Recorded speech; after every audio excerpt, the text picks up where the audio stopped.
Microwave की बहुत ही खास टिप्स आज मैं आपके लिए लेकर आई हूँ, जिसमें कि पहली टिप है फ्रोजन बटर को जब भी हमें ब्रेड में अप्लाई करना होता है तो बहुत ही मुश्किल होती है, लेकिन अब आपको इस ट्रिक के पता चलते ही ये प्रॉब्लम कभी नहीं होगी। इसके लिए मैंने यहाँ पर बटर को माइक्रोवेव के टर्न टेबल पर प्लेस करेंगे। मैंने यहाँ पर माइक्रोवेव से प्लास्टिक बोल लिया है। डोर को क्लोज करने के बाद इसे हम क्विक स्टार्ट बटन से 100 पावर पर 30 से 1 मिनट तक, और ज्यादा मेल्ट करना है तो 1 मिनट तक इसे आप माइक्रोवेव कर लें। इससे ज्यादा ना करें, नहीं तो ये घी बन जाएगा। और ये देखिए बटर मेल्ट हो चुका है और अब इस बटर को ब्रेड में अप्लाई करना बहुत ही आसान हो जाएगा। अगली माइक्रोवेव टिप ये है कि जब भी कद्दू या लौकी को छीलते हैं तो इसे छीलने में बहुत मुश्किल होती है, लेकिन इसे भी आप अपने माइक्रोवेव ओवन को इस्तेमाल करके आप इसे सेकेंडों में पील कर सकते हैं। चलिए देखते हैं। कद्दू को माइक्रोवेव ओवन में प्लेस करेंगे। 100 पावर पर 30 मिनट इसे हम माइक्रोवेव करेंगे क्विक स्टार्ट बटन से, और इसे ओवन से बाहर करेंगे। और जैसे ही इसे आप पील करेंगे ये बहुत ही आसानी से पील हो जाएगा। ये देखिए बिल्कुल फटाफट हमने इसको पील कर लिया है। और अगली जो माइक्रोवेव की टिप है वो बहुत ही खास होने वाली है। जब भी हम पिज्जा डो बनाते हैं तो हमें फर्मेंट करने के लिए रूम टेम्परेचर पर रखना होता है, जिससे हमारा टाइम काफी वेस्ट होता है डो को फर्मेंट करने में। इस माइक्रोवेव के हैक से आप केवल 10 मिनट में ही अपने डो को फर्मेंट कर सकते हैं। चलिए देखते हैं आपको इसे कैसे करना है। सबसे पहले आपको डो को नीट करके रेडी कर लेना है। फिर अपने माइक्रोवेव ओवन को 10 मिनट तक प्री हीट करना है 100 डिग्री सेंटीग्रेड से 110 डिग्री सेंटीग्रेड तक। इससे ज्यादा टेम्परेचर मत लगाना, नहीं तो ये बेक होने लगेगा। और 10 मिनट तक प्री हीट करेंगे। और जैसे ही ओवन प्री हीट हो जाए तो आप अपने माइक्रोवेव को स्विच ऑफ कर दें और फिर इस प्री हीटेड ओवन में डो वाले बोल को प्लेस करना है। 10 मिनट तक जब तक ओवन आपका प्री हीटेड है तब तक इस बोल को ओवन के अंदर रहने देना है, और फिर उसके बाद इसे हम बाहर करेंगे। अब मेरा पिज्जा डो फर्मेंट हो चुका है और देखिए कितने सारे एयर बबल्स आ चुके हैं इस डो में। और अब इस डो से आप जो भी बनाएंगे वो बहुत ही सॉफ्ट और एयरी बनेगा।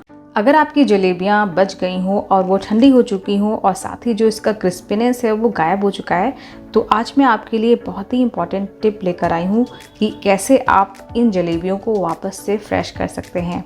और इस जलेबी वाली प्लेट को हमें माइक्रोवेव के अंदर रख देना है। इसे क्विक स्टार्ट बटन से यहाँ पर 30 सेकेंड माइक्रोवेव कर लेंगे।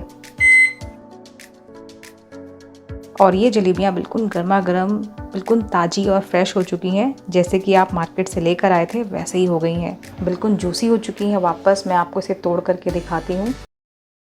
तो चलिए अब हम नेक्स्ट टिप की तरफ चलते हैं।